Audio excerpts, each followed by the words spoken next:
주님과 함께하는 교회에서 보내드리는 이른 아침 햇살 받기 프로그램입니다. 이 시간을 통해 하나님의 말씀에 나를 비춰보며 나 자신을 성찰하는 시간이 되시길 바랍니다.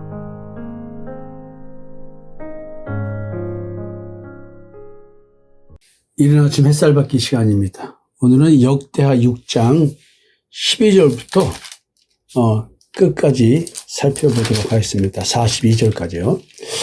자, 이제 솔로몬이 낙성식을 하면서 먼저 축복의 말을 했습니다. 어제 이야기입니다. 오늘은 솔로몬이 이제 하나님께 기도를 하는데 단상을 만들어서 단에서 엎드려서 기도를 합니다. 이스라엘의 모든 회중 앞에서 무릎을 꿇고 하늘을 향하여 손을 펴고 기가 막힌 퍼포먼스를 합니다.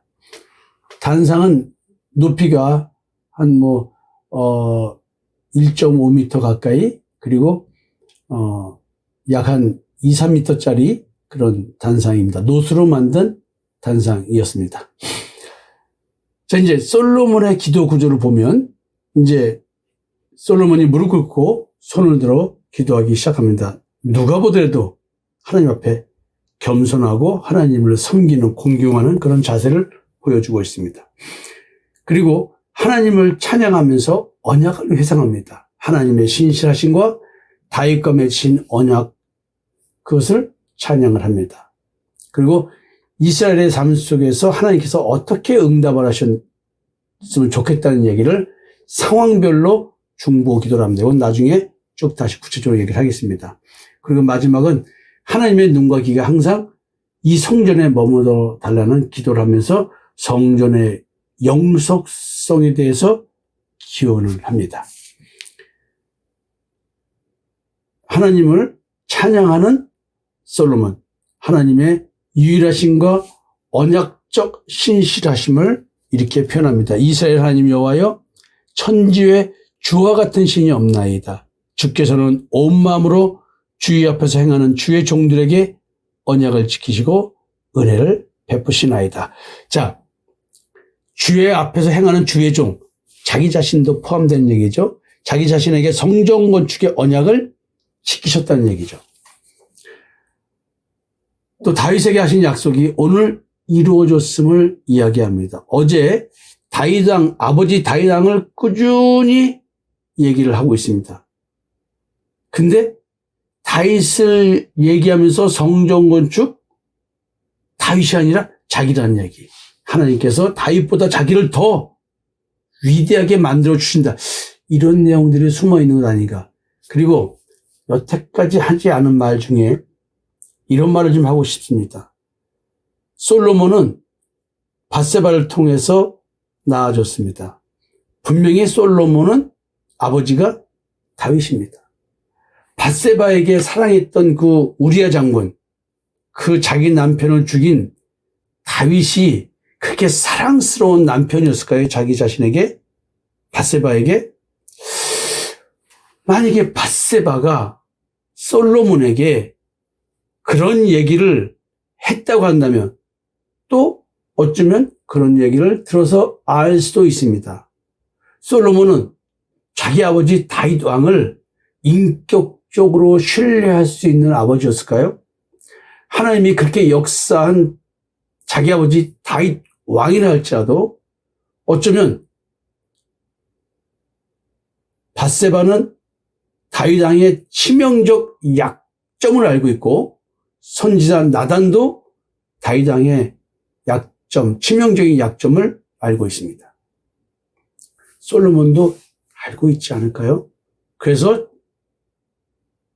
혹시 드라마적으로 얘기하면 밧세바가 솔로몬에게 너 걱정하지 마. 내가 너 반드시 왕 만들 거야.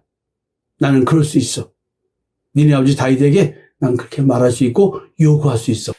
성경에 나와 있지 않지만 묘하게 저는 왜 이런 게 느껴지는지 모르겠습니다. 솔로몬의 행실, 다윗 왕을 닮은 아들이 아닌 거라는 느낌.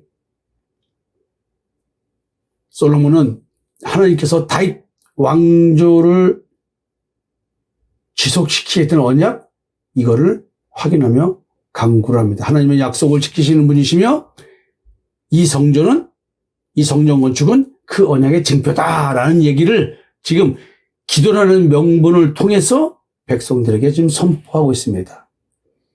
지금 솔로몬이 이스라엘이 직면할 상황을 구체적인 상황으로 7가지를 예를 듭니다.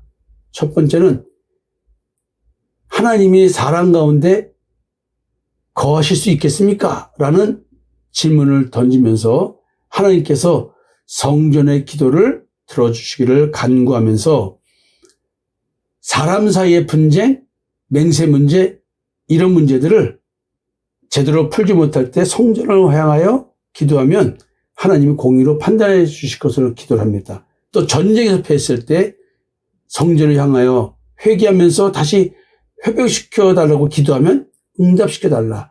감염이 들었을 때 성전을 향해 기도하면서 죄를 깨닫고 회개하면 비를 내려달라. 기근이나 전염병 등 각종 재앙에서 문제가 발생했을 때 성전을 향하여 기도하면 개인의 마음을 아시는 하나님께서 응답해달라는 얘기. 그리고 이방인이 성전에 와서 기도할 때에 이방인도 응답받아서 하나님의 이름이 열방에 알려지기를, 또 포로가 되어 이방 땅에서 기도할 때, 성전을 향해 기도할 때 회개하는 백성을 용서하시고 회복시켜달라는 기도를 합니다.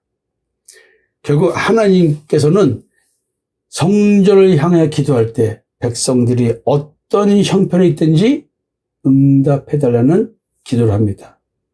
성전이 단순한 건물이 아니라 회개와 용서, 회복의 중심임을 강조합니다.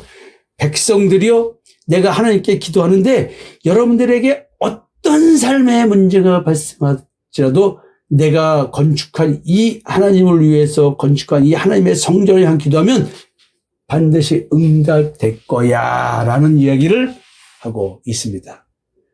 결론적으로 40절에 이런 이야기를 합니다.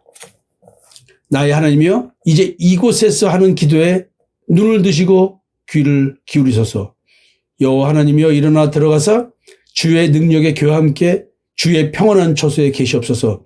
여호와 하나님이여, 원하옵건대 주의 제사장들에게 구원을 있게 하시고 또 주의 성도들에게 은혜를 기뻐하게 하옵소서. 꼭 느낌에 이제 하나님 여기 들어가 계세요. 이게 말하는 것 같습니다. 나오지 마시고 여기 계세요. 제가 너무 부정적인 것 같습니다. 하나님께 간청을 하면서 하나님의 인자와 구원의 능력이 이 성전에 머물러 달라는 기도를 합니다. 그래서 의인과 제사장들이, 신실한 백성들이 하나님이 여기 계시니까, 임재하게 계시니까 기뻐하도록 해달라는 기원까지 합니다. 그리고 여호와 하나님이여, 주의 기름 부음 받은 자에게서 얼굴을 돌리지 마시옵고 주의 종 다윗에게 베푸는 은총을 기억하옵소서, 이렇게 기도를 합니다. 핵심은 하나님의 인재와 은혜가 끊임없이 성전에 머물러 있어야 한다는 얘기를 하고 있습니다. 지금 솔로몬은 다윗 언약 위에서 하나님께 기도를 하고 있습니다. 성전이 죄 용서와 회복의 통로가 되게 해달라고 기도를 합니다. 이방인까지 포함하여 기도하는 거 보니까 구원의 보편성까지 품고 있습니다. 그리고 하나님의 임재를 하늘에서 들으시고라는 말을 반복함으로써 하나님께서 성전에 갇힌 분은 아니지만 하늘에 계시면서 응답해달라는 이야기까지 합니다. 그래서 저는 왜 이런 생각이 또 드는지 몰라요. 어떤 상황에서도 성전을 향하여 기도하면 응답해달라는 솔로몬의 기도, 뭔가 잘못되었다는 느낌입니다. 왜냐하면 성전은 그리스도 자신이시고 결코 장소가 아닙니다. 그리스도를 향하여 기도해야 됩니다. 하나님을 향하여 기도해야 됩니다. 왜 이런 말의 의미는 하나도 없는가? 결국 잘못하면 기도 자체가 건물 성전을 우상화할 수밖에 없는 상태 아닌가? 이런 생각을 해 봤습니다. 솔로몬의 기도가 성전을, 장소를 장소를 숭배하게 만드는 우상 숭배의 출발점 같은 느낌의 기도 아닌가? 이렇게 의심해 본다는 얘기죠. 그렇지만 충분히 많은 분들은 또 주석은 그렇게 생각하지 않을 것입니다. 분명히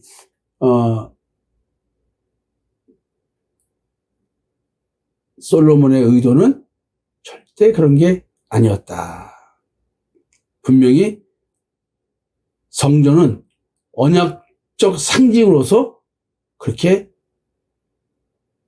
표현하고 있는 것이다.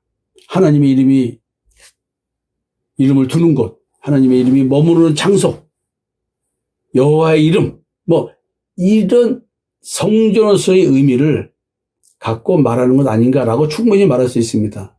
그래서 하나님과 백성이 만나는 예배와 제사의 중심으로서의 장소를 통해서 실질적인 하나님의 임재에 대한 얘기를 하고 있다.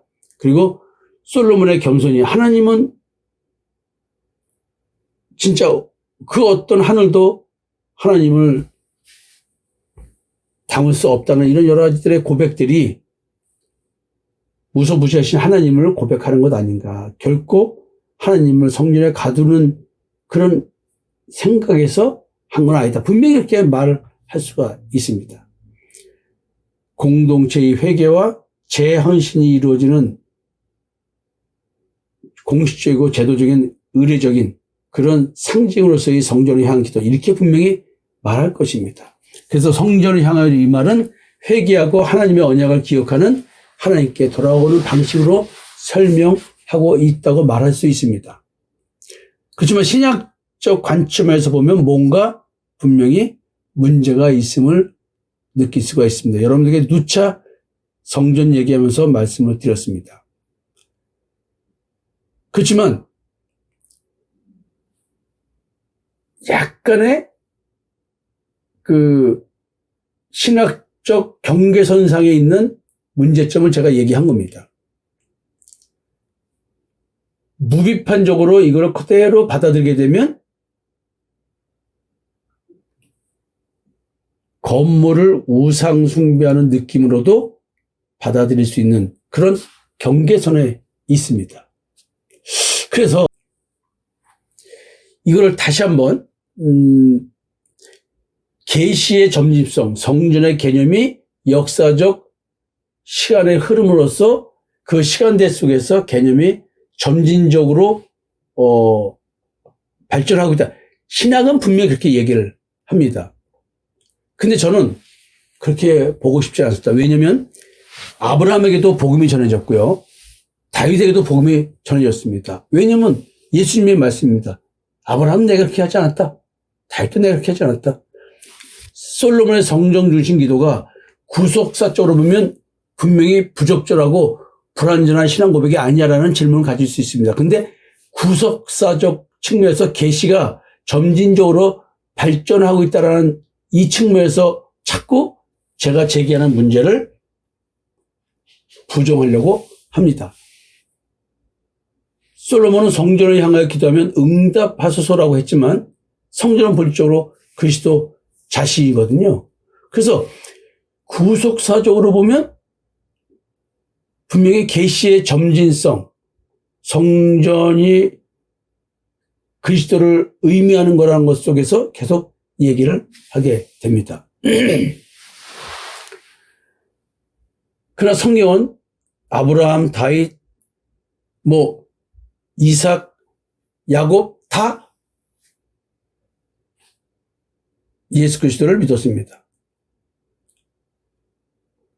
그렇지만 다윗과 솔로몬 분명히 차이가 있는데 성전 건축을 다윗에게는 허락하지 않았고 솔로몬에게는 허락했다는 것입니다.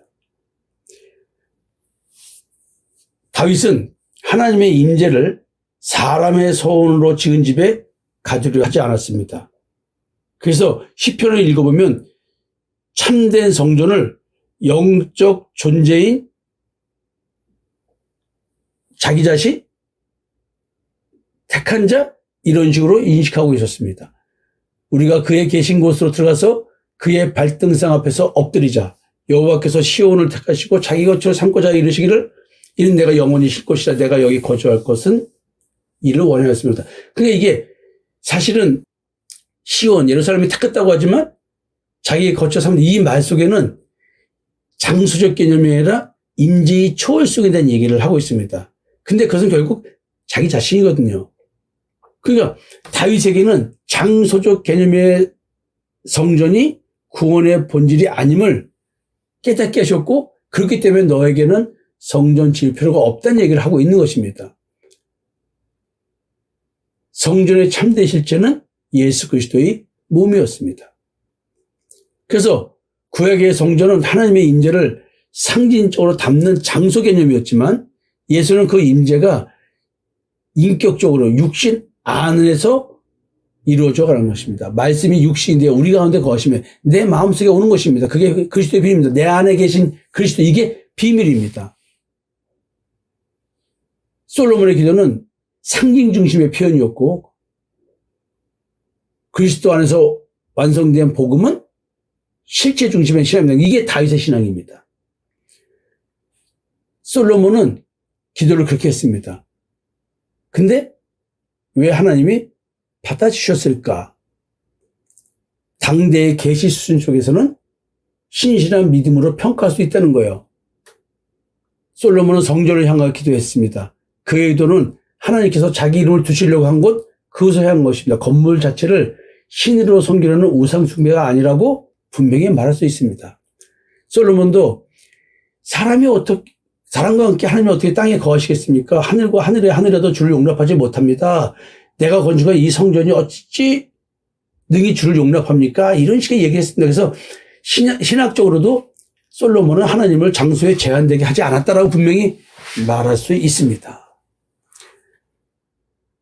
그러나 구속사적으로 보면 솔로몬의 기도는 뭔가 미완성입니다. 여전히 그림자 차원에 있는 기도입니다. 그리스도가 오심으로 성전 중심 예배는 사실상 끝났거든요. 장소가 아니라 그리스도를 향한 예배와 기도로 완성되었습니다. 그래서 예수님은 수가성 여인에게 이 산에서도 말고 예루살렘에서도 말고 너희가 아버지께 예배할 때가 이른다.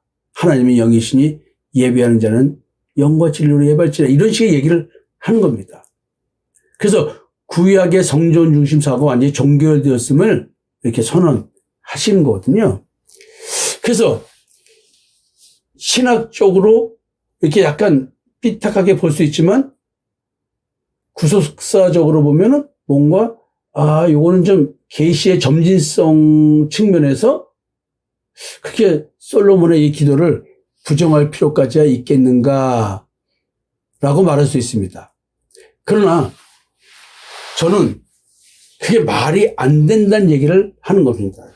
계시의 점진성, 이 말은 역사적 시간대로서는 맞는 말이지만 분명히 성경은 언제나 동일하신 분이라고 말하고 있습니다.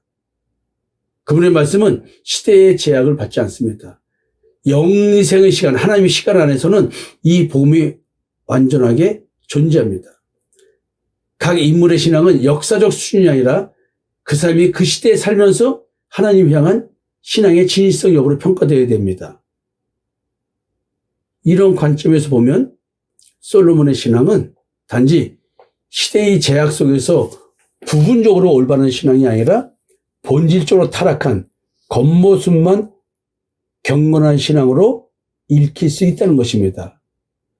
계시의 점진성에 대한 저는 비판적 읽기를 하고자 하는 것입니다. 하나님의 시간 속에서, 영생의 시간 속에서 본 복음은 동일합니다. 하나님은 동일하신 분입니다. 그분의 뜻, 그분의 거룩, 인간을 향한, 택한 자를 향한 구속의 계획 변하지 않습니다. 말라기 3장 6절은 나 여호와는 변하지 아니하나니 말합니다. 11서 13장 8절에서 예수 그리스도는 어제나 오늘나 영원토록 동일하다고 했습니다. 그러니까 시대가 다르다고 해서 예수 그리스도를 모른다고 말할 수 없습니다. 왜? 아브라함에게 씨의 축복인 그리스도에 대해서 전파됐습니다. 2박 3일 길을 가면서 이삭을 번제로 드리기 위한 그 과정 속에서 십자가의 죽음과 무덤에서 부활을 깨달았습니다. 복음을 분명히 전달받았습니다. 예수 그리스도가 누군지 알았습니다. 다윗도 알았습니다. 여러분, 따라서 시대가 달라서 솔로몬은 몰랐다는 식의 해석은 있을 수가 없다는 것이죠. 하나님의 말씀을 역사 안에서 상대적 지식으로 제한해버리는 것입니다. 그것은 하나님을 인간의 시간대에 가둬버리는 겁니다. 하나님의 역사를 인간의 역사의 시간 속에 가둬버리고 하나님의 말씀의 영원성과 초월성을 훼손해버리는 겁니다. 아브라함, 이삭, 야곱, 다윗 모두가 동일한 복음을 받았고 동일한 신앙 안에 있었습니다. 아브라함은 그리스도를 믿는 신앙의 모델인 것입니다. 그래서 히브리서 보면 믿음으로 믿음장이 있는 것입니다. 누구는 어떤 믿음이고 어떤 믿음, 다 똑같은 믿음을 얘기하고 있어요. 그러니까 계시의 점진성에 대한 얘기는 저는 개인적으로 성삼모 목사는 받아들일 수가 없는 것입니다. 갈라디아서 3장 8장에도 하나님이 이방을 믿음으로 말미암아 의롭다 하실 것을 성경이 미리 알고 아브라함에게 복음을 전하되 모든 이방에 너로 말미암아 복을 받으라 이렇게 써 있어요. 아브라함에게 복음이 전해졌습니다. 요한복음 8장 56절입니다. 너희 조상 아브라함은 나이 때 볼 것을 즐거워하다가 복 기뻐했다. 이미 알았어요. 예수 그리스도에 대해서. 아브라함은 그리스도를 만난 사람입니다. 이삭과 야곱도 그런 아버지 할아버지의 복음을 살았습니다.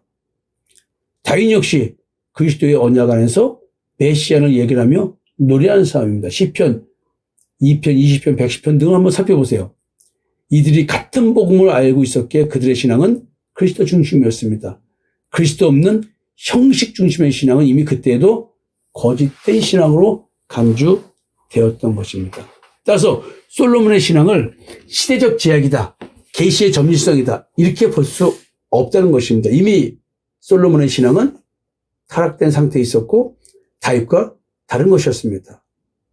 인격적 타락이 있었다. 신앙이 타락이 있었다.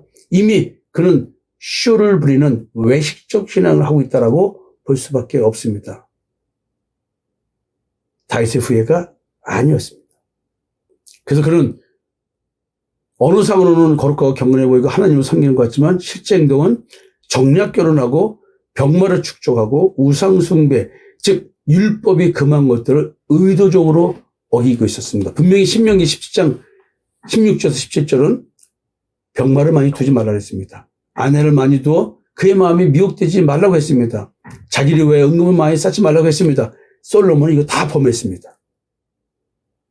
애굽에서 병마를 수입했고 수백 명의 아내를 정략견으로 두었고 금과 은을 무한히 모았습니다.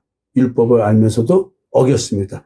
알면서도 신앙이 탔겠습니다. 이것은 역사적 제약의 문제가 아니라 그는 이미 인격적으로 아버지 다윗을 거부했습니다.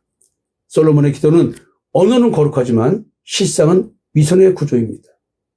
그의 기도에는 성전, 하나님의 이름, 은혜와 언약이라는 단어를 반복해서 쓰고 있지만 정작 그의 기도 속에는 자기 자신에 대한 회개와 내적 진실의 고백은 없었습니다. 언약을 말했지만 실제로는 언약의 본질인 하나님과의 인격적 교제는 없었습니다. 성전을 향하여 기도하며 들으소서라고 했지만 정작 자신은 성전을 향하여 한 기도는 성경에서 보이지 않습니다. 도리어 그는 열왕기상 11장 4절에서 8절 보면 이방 신전을 향해서 제사를 했습니다. 그의 기도는 언어로는 경건하나 실상은 형식적이었습니다. 하나님의 이름을 빙자한 자기 자신의 능력과 왕권을 숭배한 그런 자라고 할 수밖에 없습니다. 그럼 하나님은 왜 그를 즉시 심판하지 않았을까요? 역대하 7장 아직 살펴보지 않았지만 19절에서 20절을 보면요. 네가 만일 내 앞에서 행하기를 네 아버지 다윗이 행한 것과 같이 하여 내가 네게 명령한 모든 것을 행하여 내 율례와 법규를 지키면 내가 네 나라 왕위를 견고하게 하되 전에 내가 네 아버지 다윗과 언약하기를 이스라엘을 다스릴 자가 네게서 끊어지지 아니하리라 한 대로 하리라. 이렇게 벌써 경고를 줍니다. 너무나 무섭습니다. 하나님은 그가 성전 중심 신앙으로 미끄러질 것을 미리 아셨고 성전 자체도 철저히 무너질 것임을 경고하셨습니다. 솔로몬의 기도와 신앙이 이미 하나님의 뜻과 어긋나 있음을 드러내는 하나님의 경고였습니다. 그래서 저는 계시의 점진성이라는 말로 성경을 풀지는 않습니다. 이것은 솔로몬의 신앙의 진실성에 문제가 있다고 보는 것입니다. 솔로몬은 몰라서가 아니라 알면서도 하나님보다 자기 왕권과 자기 권력 체계를 유지하는 것을 더 사랑했습니다. 그의 신앙은 정치적이고 제도적이며 하나님 중심이 아닌 자기 왕권 강화를 위한 인간 중심 신앙이었습니다. 그의 기도는 성전이라는 제도를 통해 하나님을 이용하려는 거짓된 신앙의 상징이라고 볼 수밖에 없습니다. 결론적으로 하나님은 시대를 초월하여 동일하게 말씀하고 계십니다. 아브라함과 다윗은 이미 그리스도의 복음을 알고 있었습니다.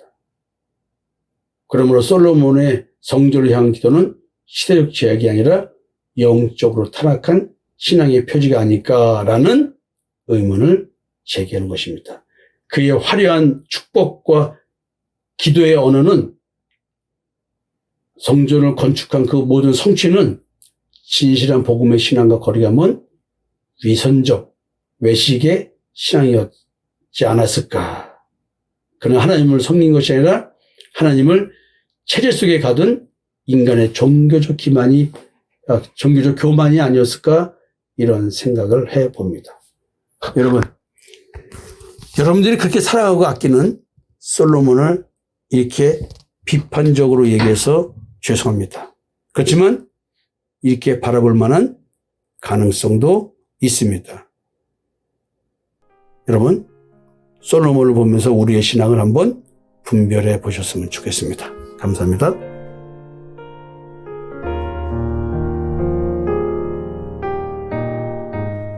지금까지 이른 아침 햇살 받기 프로그램이었습니다. 오늘 하루도 믿음 안에서의 삶을 누리시는 여러분이 되시기를 기도합니다.